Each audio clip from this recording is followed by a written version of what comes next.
Magneto estava certo. Já chega.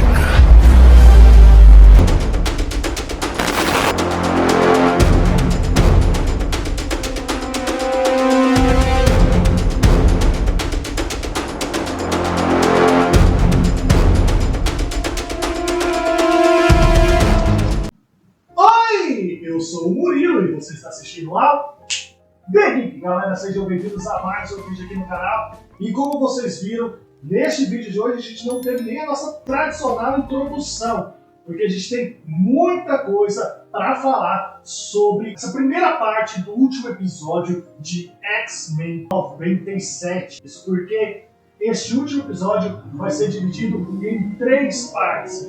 Esse último episódio, intitulado de A Tolerância é a Extinção, será dividido em 3 partes. A primeira foi exibida nesta quarta-feira e as outras 2 que encerram essa primeira temporada de X-Men 97 vão ser exibidas nas próximas 2 semanas. Vale ressaltar que a segunda temporada de X-Men 97 já está praticamente pronta. Já está animada e já está roteirizada. Então não devemos ter um hiato muito grande entre a primeira e a segunda temporada. Eu chutaria que a Disney/Marvel deva soltar aí a segunda temporada de X-Men 97 no final desse ano, início de 2025.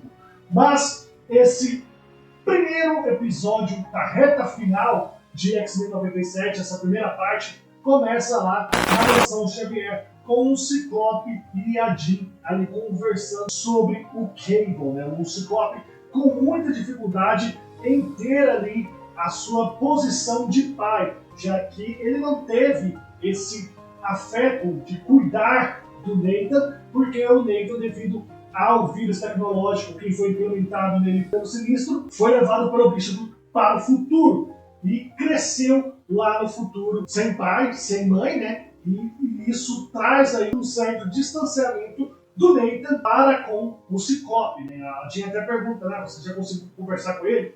E o Ciclope até brinca, né? Parece que o modelo mutante do Cable/Nathan é o poder de se teletransportar do ambiente assim que eu entro, mostrando esse distanciamento, né?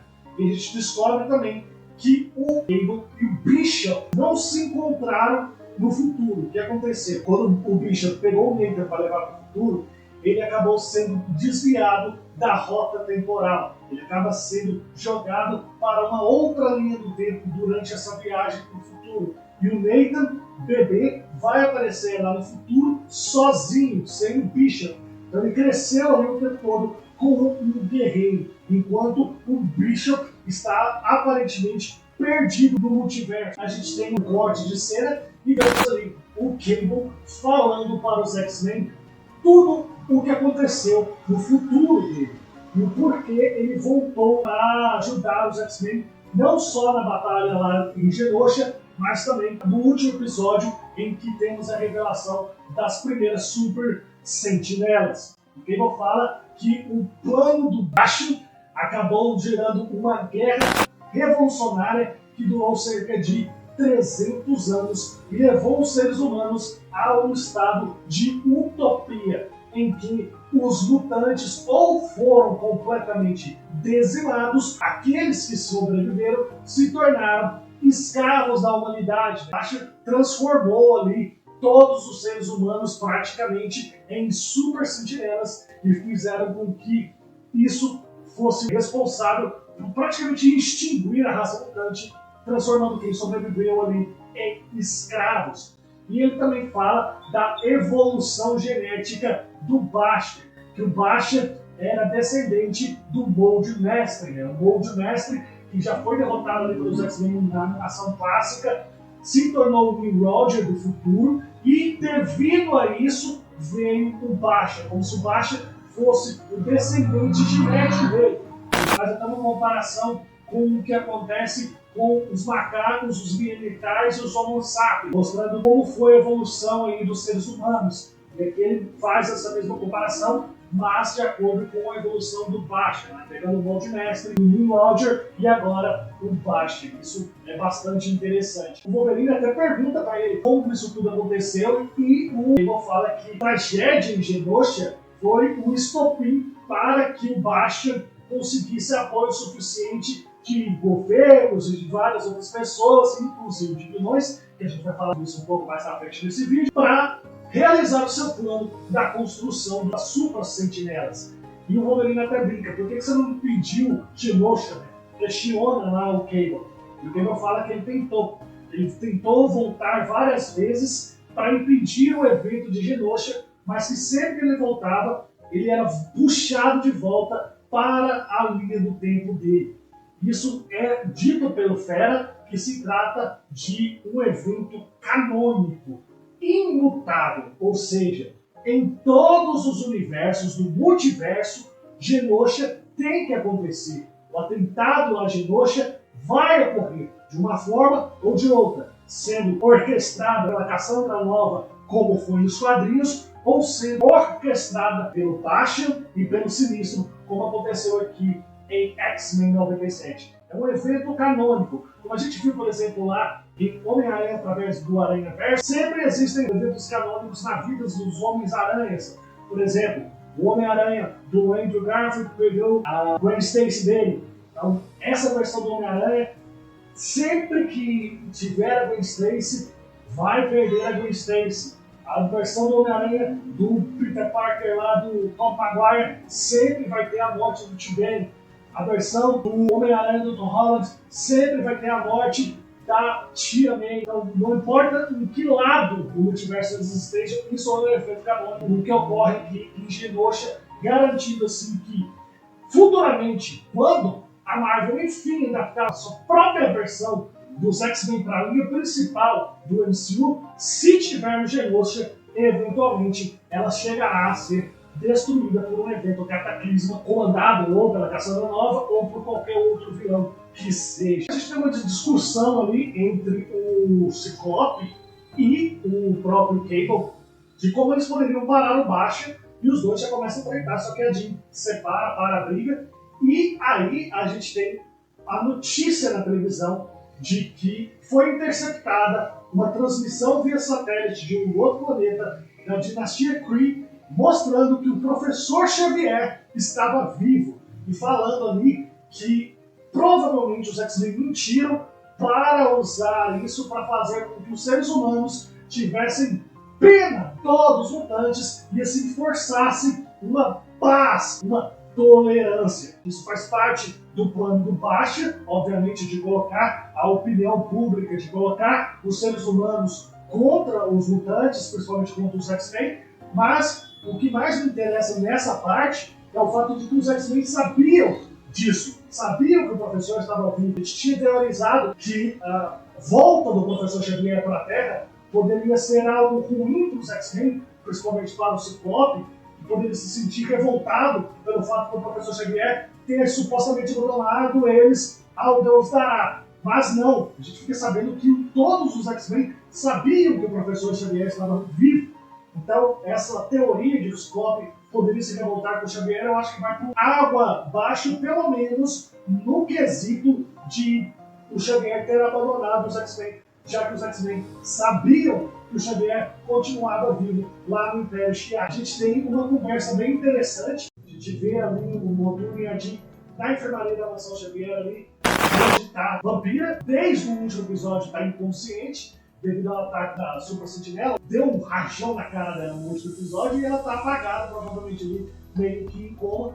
O Kurt, que é o Noturno, pergunta pra Jean se ela conseguiria ajudar a vampira, ela fala que sim, e eles tocam no assunto da Madeleine, né? E a Jean fala que ela tem uma dificuldade muito grande em se relacionar com Nathan barra Cable, porque ela sabe que o Cable não é filho dela, físico, não saiu do corpo dela, mas ela tem todas as memórias da gravidez, de quando ele nasceu, de tudo que envolve esse processo do nascimento desse filho do Scott com a Madeleine, porque a conexão psíquica entre as duas faz com que a memória de um se torne a memória de outro, e faz que as duas se confundam quem é realmente a Jean Grey e quem é realmente a Clone.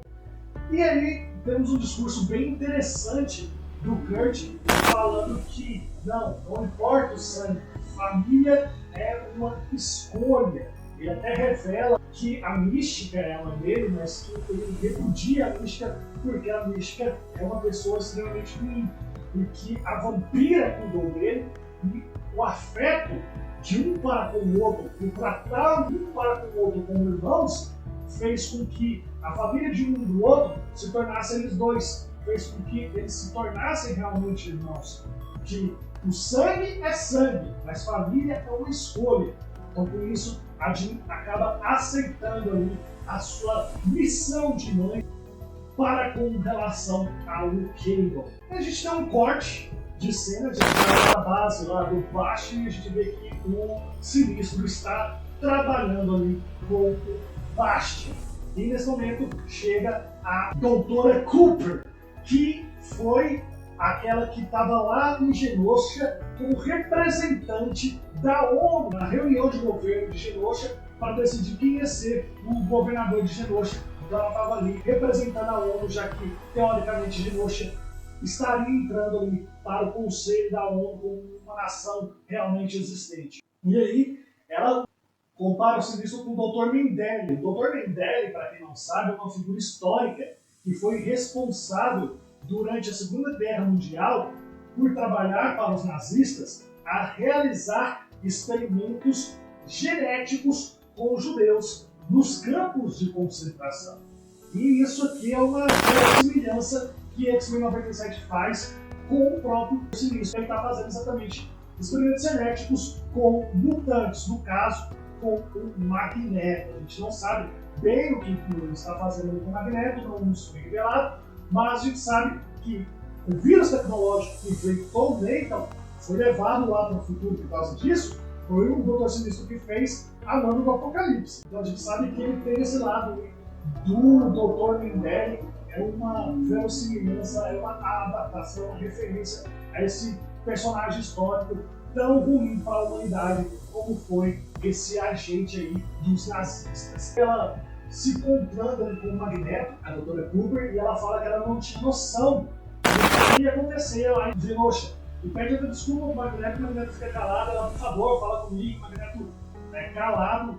Eu acho que muito provavelmente se o Magneto fosse falar alguma coisa, ia falar, morra miserável, porque o que ela fez ali. É verdade.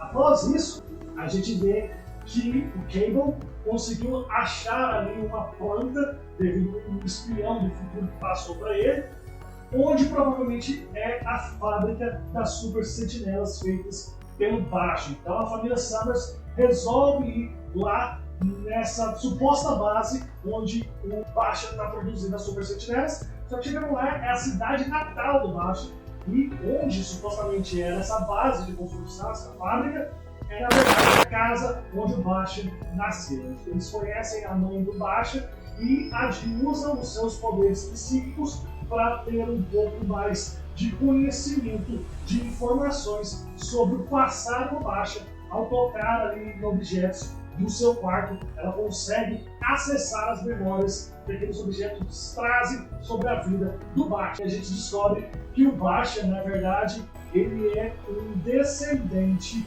do Molde Mestre, um descendente do Nimrod. Quando os X-Men destruíram o Nimrod lá no futuro distópico do Cable, ele voltou no passado, uma forma de nanotecnologia, e infectou o pai do Bastion. E o pai do Bastion foi com a mãe do Bastion, teve o corta-vaca, e nasceu o Bastion, que nasceu com poderes meio que mutantes. Tanto que, em um momento, a gente vê nesse flashback que o Bastion tem contatos e controla e consegue ouvir tudo o que é máquina. E a gente vê o Molde Mestre, né, falando para ele que ele é talvez o mutante mais poderoso de todos os tempos. E aí a gente vê ele crescendo e querendo ser humano, e com o lado de sua mãe, e fala, mãe, que dia que eu vou ser normal? A mãe dele fala que não, que ele é perfeito e tudo mais. Mas a gente já vê que ele já foi moldado para ser um antagonista, para eliminar os mutantes. E ele até mesmo mostra que vai combater uma mutação nada melhor do que uma outra mutação. E foi exatamente isso que o Nimrod fez para trazer a gente baixa à vida. Criou um mutante que conseguiria ser capaz de acabar com todos os mutantes por ter dentro dele as tecnologias das sentinelas, a tecnologia do molde mestre. A gente tem um corte de cena, voltando para a base do Bastion, então a Cooper conversando com o Bastion sobre os seus planos. Ela questiona ele porque ele não avisou sobre o Genosha, ele disse que avisou, mas que sempre que tem um cachorro abandonado na rua ninguém faz nada, a não ser que esse cachorro seja maltratado, todo mundo quer fazer alguma coisa. E a gente vê nas telas que existem várias outras pessoas participando ali dessa reunião, mostrando a organização que o Bastion criou para acabar com os mutantes. E dentro dessa reunião temos aí dois personagens, dois vilões icônicos do universo Marvel: o Doutor Destino, o icônico vilão ali do Quarteto Fantástico, e o Barão Zemo, né, que já apareceu no início, que é um icônico vilão do Capitão América e também do Soldado Invernal. Eles estão ali meio que trabalhando ali por baixo, dentro da organização que o Bastion criou para acabar com os mutantes, mas principalmente o Doutor Destino tem um pé atrás ali em relação aos planos do Bastion, e o Barão Zemo até questiona ele, fala que os planos dele não vão dar certo enquanto o presidente dos Estados Unidos não for totalmente contra os mutantes, porque ele claramente é um presidente pró-mutante. E o Bastion fala que o plano dele está em ação e que isso logo vai se resolver. E aí a gente tem um corte de cena, a gente vê a Jubileu e o Roberto da Costa conversando ali com a mãe dele, e a mãe dele bancando por de santo, falando que não, vai fazer uma festa beneficente para arrecadar fundos ali para a Genosha, já que os X-Men não fazem nada, e a Jubileu fica puta ali e tal. Ela questiona também a questão do professor Xavier. A gente vê, inclusive, na televisão, a imprensa repercutindo toda essa revelação com relação à prova de dúvidas que o Xavier está vivo. Essa conversa entre o Jubileu e o Roberto da Costa. O Jubileu fala: não, Roberto, vamos embora, que aqui já deu e tal. E aí eles vão para o shopping. O Jubileu experimenta ali um novo uniforme, bancado pelo Roberto. E nesse momento o mordomo do Roberto se torna uma super sentinela e começa a atacar os jovens mutantes. E aí a gente vai voltar lá para a mansão do Xavier, desse corte de cena. Temos ali aquela repórter que já apareceu nos episódios anteriores, apareceu no episódio de Genosha, apareceu no episódio em que tem o ataque de Genosha, em que ela vai na mansão Xavier entrevistar os X-Men, e ela vai visitar ali o Fera, meio com bandeira branca, né, falando, pedindo desculpa e tudo mais. Tem ali os Super Sentinelas e pergunta pro Fera quantos que desses Super Sentinelas existem no mundo. E o Fera usa o computador da mansão para fazer um rastreamento global, e ele se surpreende com tanto de gente que se transformou em Super Sentinelas. E aí, essa jornalista é uma das Super Sentinelas, e isso é muito bastante interessante, porque temos um corte de cena, voltamos lá para a base do Bastion, em que ele está fazendo um tour ali com a Doutora Cooper, e ele revela todos os planos dele com relação aos Super Sentinelas e mostra que ele está injetando a mesma nanotecnologia de os poderes mutantes dele em seres humanos, sem a total consciência desses seres humanos. O que ele está fazendo? Ele vai nos chats ali daquela época, uma série que se passa em 1997, a gente não tinha, por exemplo, WhatsApp, redes sociais. Então o pessoal ia para os chats, vários outros tipos de chats que a gente tinha naquela época para conversar sobre vários assuntos. E eles destilavam o seu veneno contra os mutantes na internet. Isso é meio que uma crítica social às redes sociais, onde hoje a gente tem esse ódio exacerbado sobre tudo. E aí, lá nessas chats, ele ia atrás dessas pessoas que destilavam ódio contra os mutantes. E o que ele fazia? Ele pegava essas pessoas com a promessa de que elas seriam importantes para combater os mutantes e levava elas para se tornarem cobaias e se tornarem essas super sentinelas. Só que ele apagava a memória delas até o momento em que elas precisassem ser ativadas e se tornassem assim as super sentinelas. Então elas sofriam esses experimentos genéticos, mas não tinham lembrança sequer de terem sofrido até o momento em que elas fossem ativadas. E a Doutora Cooper fica extremamente revoltada por aquilo e amedrontada com os planos do Bastion. A gente volta lá novamente lá para a missão da família Summers, que chegou lá na casa do Bastion e está lá conversando com a mãe dele, e é nesse momento que a mãe dele se torna uma super sentinela. e já começa a luta contra a família Sanders, ao mesmo tempo em que a jornalista também se torna uma substituta lá na mansão, e os X-Men começam a atacar o Fera e tem uma manifestação contra os X-Men do lado de fora, vários manifestantes se tornam ali também super sentinelas e começa um embate ali contra os X-Men. Para ressaltar que esse episódio dividiu as equipes em núcleos. Então tudo que está acontecendo acontece em lugares diferentes, mas está acontecendo ao mesmo tempo e dá uma dinâmica bem interessante para a trama. Finalmente temos uma incrível luta do Wolverine no céu, lutando contra os Super Sentinelas e corta um, e corta a cabeça do outro, o Wolverine raiz. E temos uma fala nessa versão dublada que me lembrou lá a dublagem do X-Men original, do X-Men clássico feito pelo Isaac, que nos primeiros episódios, quando ele encontra com os sentinelas normais, ele fala assim: "Ei, Homem de Lata, vou te levar pro ferro velho, não sei o que e tal." E aqui a gente tem uma frase bem parecida com o Wolverine aqui, né? Ele fala para a Super Sentinela, que é a repórter: "Ei, mulher de Lata, tá na hora de eu te levar para o ferro velho", fazendo tipo que uma homenagem ao Isaac. Eu achei isso muito da hora. Vou deixar as duas cenas comparadas aqui, eu não sei aqui para vocês, porque eu acho que realmente vale a pena. Ei, Homem de Lata! Eu vou mandá-lo de volta pra Oz! Quero uma viagem pro ferro velho, mulher de lata. É a luta entre Super Sentinelas com o Wolverine e o Noturno lutando juntos. O Noturno com 3 espadas, e o Wolverine lá com as garras tentando proteger as Super Sentinelas de pegarem a vampira, provavelmente tentando fazer com a vampira o que eles provavelmente devem ter feito ali nas mãos do Sinistro com o Magneto. E aí temos cenas de ação muito legais e uma das cenas mais bonitas desse episódio, que foi o teletransporte do Morpho, vista sobre o ponto de vista do Wolverine. Isso ficou muito da hora, muito da hora. Temos a corte de cena, vê lá a Jubileu e o Roberto no shopping sendo perseguidos, e todos os humanos ali se transformaram em Super Sentinelas. Eles conseguem fugir e vão pedir ajuda ali para a mãe do Roberto da Costa, que acaba entregando para as Super Sentinelas o seu próprio filho, simplesmente porque as Super Sentinelas fingem ter voltado a ser humanos e falam que não, eles não vão para machucar os mutantes, estão ali para salvar os mutantes. E ela, por puro preconceito, entrega o seu próprio filho.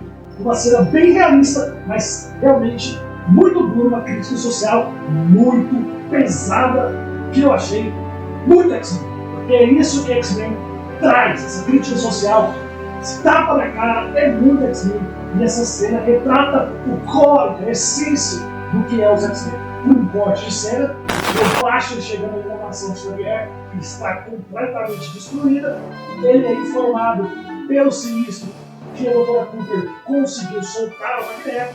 Ele abre um portal, volta lá para sua base e prende e tortura a Dra. Cooper por ter soltado o Magneto. E ela fala, essa cena que eu mostrei no início do vídeo para vocês, que não vai dar certo. E os seres humanos sempre vão continuar cometendo os mesmos erros do preconceito, por não aceitarem as diversidades. E causa ódio, e o ódio causa guerra, a guerra causa destruição, a destruição causa mais ódio e fica nesse ciclo vicioso. E por isso o Magneto está certo. Por isso o Magneto, depois de ser libertado, de saco cheio, vai para o Polo Norte e usa todo o seu poder magnético para simplesmente inverter os polos magnéticos do planeta Terra, causando assim a guerra contra os mutantes. Porque quando ele faz isso, quando ele inverte os polos magnéticos, ele simplesmente acaba com qualquer tipo de tecnologia do mundo. Tanto é que as Super Sentinelas, todas que estão ativadas, são desativadas imediatamente quando ele inverte esses polos magnéticos. Mas só que não é só as Super Sentinelas que são desativadas. Todo equipamento elétrico do mundo, toda a tecnologia do mundo vai para o pau. Hospitais, aviões, trens, carros, tudo vai para o pau. Quando a gente vê isso, que a onda vai passando por todo mundo, a gente vê várias queimas aparecendo. A gente vê o Homem-Aranha da animação clássica de 98 aparecendo aqui.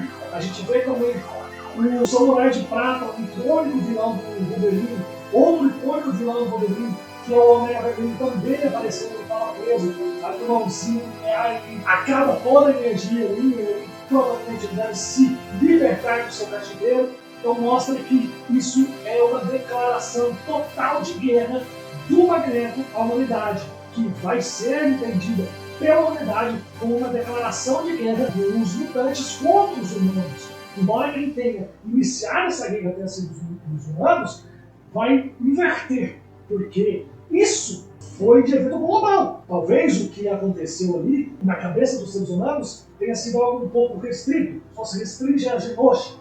Mas agora, o que o Magneto fez é global. Isso vai trazer uma guerra mundial contra os mutantes. E talvez seja exatamente esse o plano do Baixa.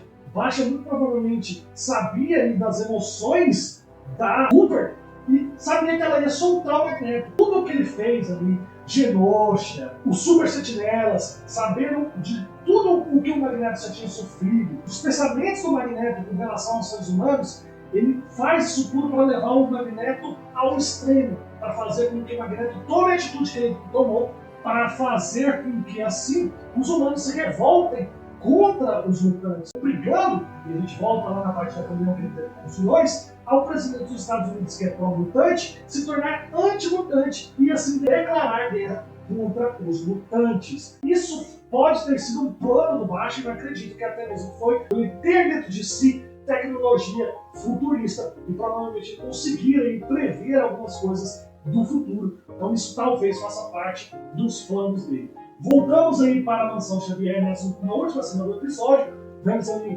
que a vampira sobreviveu, o Fera estava meio desacordado no meio, e temos a tal guardada chegada do professor. A nave dele vai caindo, porque como o Magneto deu aquele impulso eletromagnético do campo magnético do planeta Terra, acabou com toda a tecnologia, acabou com tudo ali que tem energia. Então, provavelmente, o Xavier deveria estar entrando na atmosfera da Terra quando ele fez aquilo. Então, acertou a nave dele, o que faz com que a nave do Xavier caia em cima da Mansão Xavier. O Wolverine e o Morpho vão ver o que é aquilo lá. O Xavier sai, tira a sua armadura espacial e aí ele coloca a mão na cabeça e fala a famosa frase dele: "A mim, meu X-Men." E aí a gente vê o Fera, a Jean, o Ciclope e a Tempestade indicando que ela vai voltar provavelmente aos X-Men no próximo episódio. Vale ressaltar que a gente não tem aí dois personagens que são presentes nessa animação dos X-Men quando o Xavier os invoca, né, com sua telepatia. A gente não tem a Vampira, que provavelmente está em coma desde o ataque da Super Sentinela, e a gente não tem a Jubileu, que, junto com o Roberto da Costa, foi presa pela Super Sentinela. Talvez pelo fato dela estar usando ali os pilares que inibem os poderes mutantes, talvez possa ter de alguma forma inibido que o Xavier entrasse em contato com ela. Então esse foi o episódio parte 1 de A Tolerância é a Extinção. No último episódio a gente tem aí uma participação especial espetacular, que é do Homem-Aranha, e a gente pode estar com essa participação, somar a participação do Capitão América, tendo o início de um novo universo cinematográfico da Marvel, só que agora dedicado às animações. É verdade. Ele tem toda a razão. Mas eu quero saber de vocês, o que vocês acharam dessa minha análise aqui, da primeira parte do último episódio de X-Men 97, já que, como eu falei ao longo do vídeo, este último episódio foi dividido em 3 partes, com a primeira parte sendo exibida nesta semana e as outras 2 vão ser exibidas nas próximas 2 semanas. O que vocês acharam da análise? O que vocês acharam do episódio em si? Deixem aqui nos comentários a opinião de vocês e bora interagir! Certamente que sim! Bem, galera, eu vou ficando por aqui, espero que vocês tenham gostado do vídeo. Não se esqueçam de arrebentar o like, se inscrever no canal e o sininho. A gente se vê no próximo vídeo. Um beijo, até a próxima, fiquem com Deus e...